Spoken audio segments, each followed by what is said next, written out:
For people that don't know, Tahith used to have his mum and dad drive him in every single day. So don't get in the car with him straight away.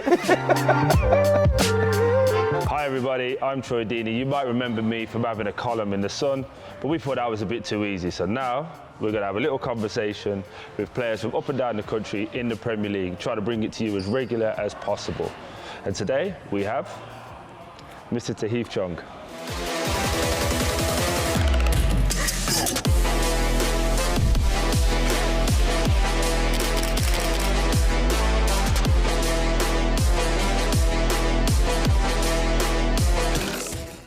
Chongi, thank you for doing this, mate. I know you think it's weird talking to me, but it's all good, bro. Yeah, no, familiar face. No, yeah. First of all, mate, I just want to start with Blues. Let's get into it. Obviously, you left Man United. I feel like it was a brave decision, really. Why was that? I think it was important for me. I think obviously I did the season before on loan. And I think it was just important for me in terms of, obviously I got injured in that first loan season where I wasn't able to do a full season. Mm-hmm. And I think going back to that next season, I needed to play somewhere where I was, guaranteed minutes and get minutes into my legs really. I think obviously when you're at such a big club, they're buying players every single year. And as a young player, obviously you get to that stage where training with the first team might not be enough. Mm-hmm. You need to get game time, you need to play. So what do those experiences then from all of the loans, what can Luton fans expect to see from all of those experiences to now? I think obviously just in terms of, probably if I look back a few years, I think obviously I've matured a bit more. And to be honest, even you could say change position a bit. Obviously at youth level, probably a bit more of a winger and stuff like that. And now is probably a bit more of maybe a midfielder, an 8. And I think just, I think some trades obviously as a winger kind of stay there. So, in the midfield still kind of, dribble with the ball, kind of go forward, trying to beat players and just be exciting. And just, try to work hard for the team really. How are you feeling? This is what you've worked all pre-season for, all your life for really, to start a game in the Premier League. I think it's exciting. I think you can feel the excitement around obviously even the club, because I think I've been on my journey, but the club has been on their journey as well to get here. So I think it's a bit of excitement to just get going really and to feel that first kind of game and feel everything everyone talks about the Premier League. Obviously now you get to feel it for yourself. Have you noticed now the cameras are on you, specifically on you more than ever?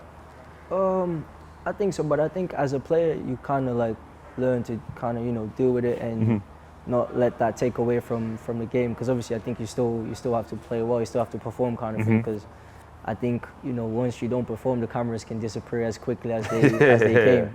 Definitely. And that's football. So I think it's just focusing and trying to help the team as much as I can really. Do you have any? I was going to say fears, but no footballer has a fear. They always think they're the best. But what's your apprehensions going into the season?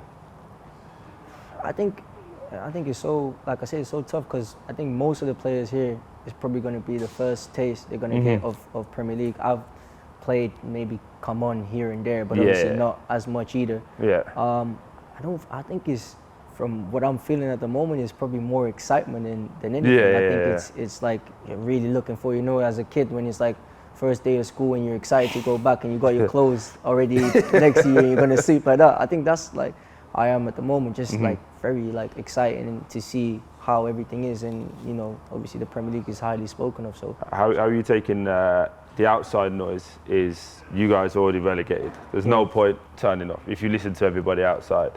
Unfortunately, I've been there with Watford, but it's the same thing. What's that been like for you guys? I think to be honest, I don't think we've been listening really to the outside noise. For us, it's just been important of just working hard and Any extra motivation from that? I think everyone gets that. Once people doubt you and stuff, we're gonna get extra motivation from it. But I think to be honest, looking at it, you're in the Premier League. I don't think you really need extra motivation. Other than that, you're going to play against the best of the best. So you're excited for that and ready to go for it. Are you ready for the scrutiny? People like me coming in and like, you did this wrong, you did that wrong. No, I think as a player, obviously you want to be at the highest level, and obviously that's the Premier League and everything that comes with it. You know, you, as a player, you just take it on the chin.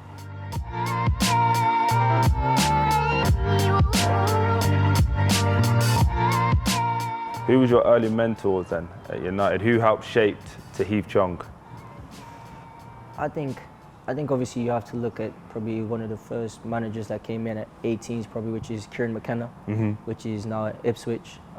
Helped me a lot, I think, in terms of my game and everything, in terms of just understanding the game and everything, I think. And obviously he made the step up after as well to the first team, which you know, kept helping me there as well. Players, I think when I first got to the first team, I think there's some names in there. You obviously have your Marcus, which helped obviously a lot when I got to the first team. Just in terms of obviously he's done that route in terms of being in the youth level and going to the first team. Obviously Jesse as well was there at the time, helped massively. But even Juan Mata, I have to mention him as well, which has been, you know, he's a legend. I think in training as well, like unbelievable, probably one of the best I've seen. But just off the pitch as well, just helping you, speaking to you. And obviously I think as a young player you're going to have disappointments and stuff like that. So just helping you off the pitch was massive. So when you look back at Man United and where you was to where you are now, do you feel vindicated, like it was the right time to leave?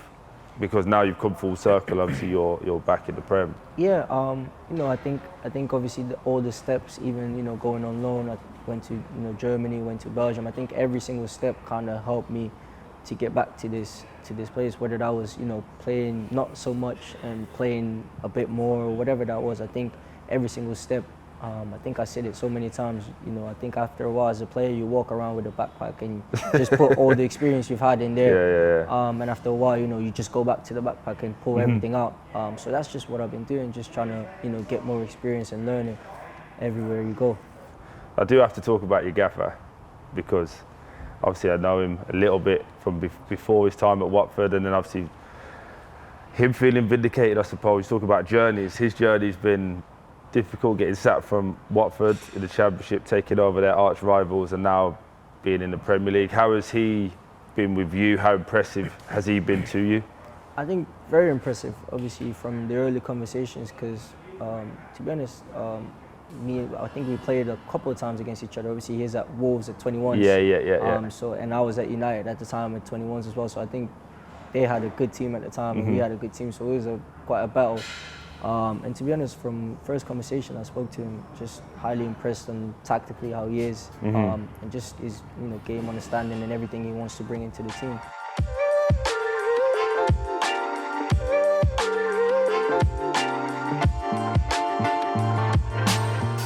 And then away from football, because I feel like everyone knows you as a footballer. Like, you don't talk a lot, but your fashion's quite loud, right?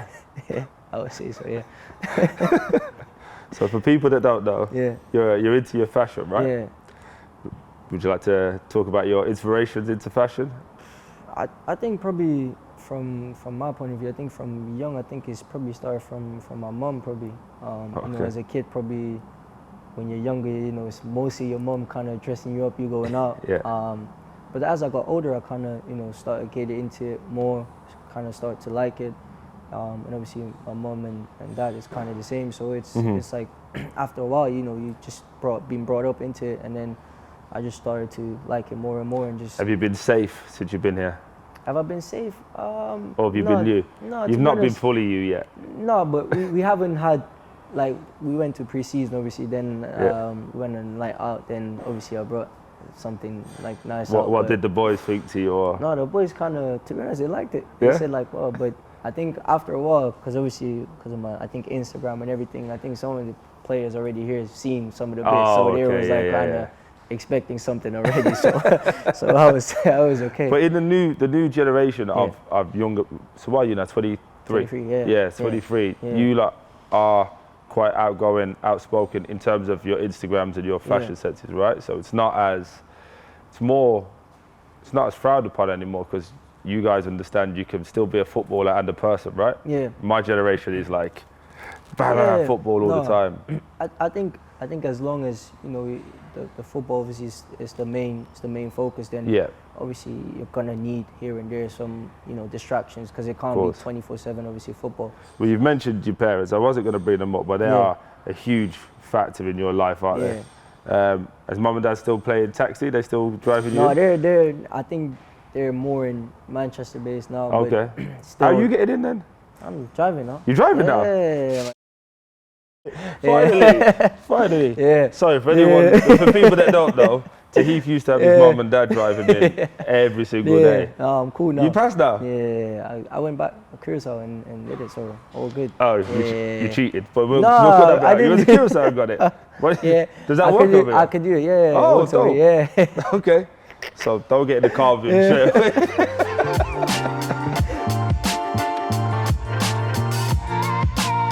What are the international aspirations for yourself?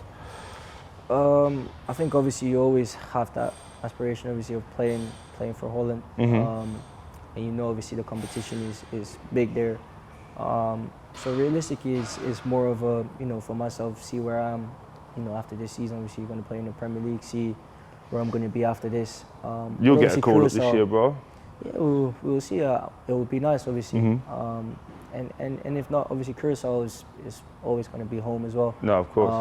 Obviously being born there and both parents being from there. You are a big NBA fan, right? Yes, I am, yeah.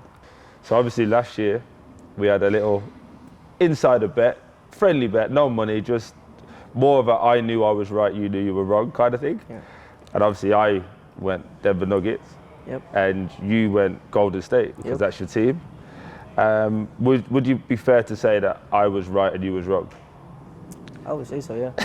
you had it. Yeah, I mean Denver was the champs. Yeah. They were the champs, so you got a spot. I got kicked out by Lakers. So to be honest, your prediction was very good, spot on.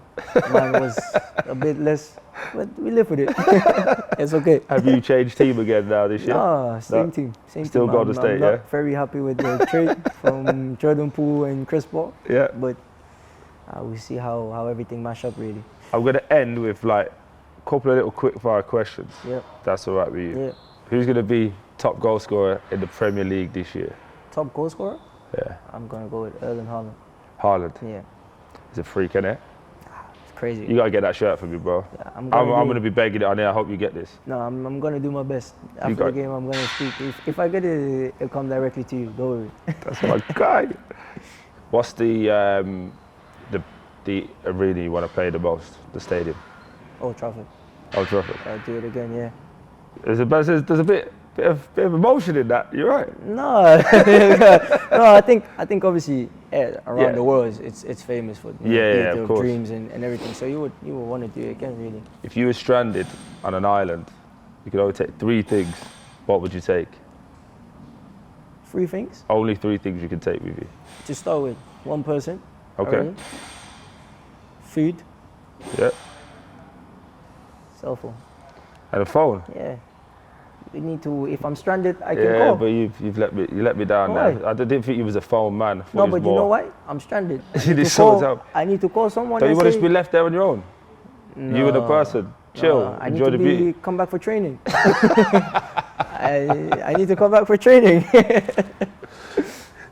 Describe yourself in 1 word. Laid back.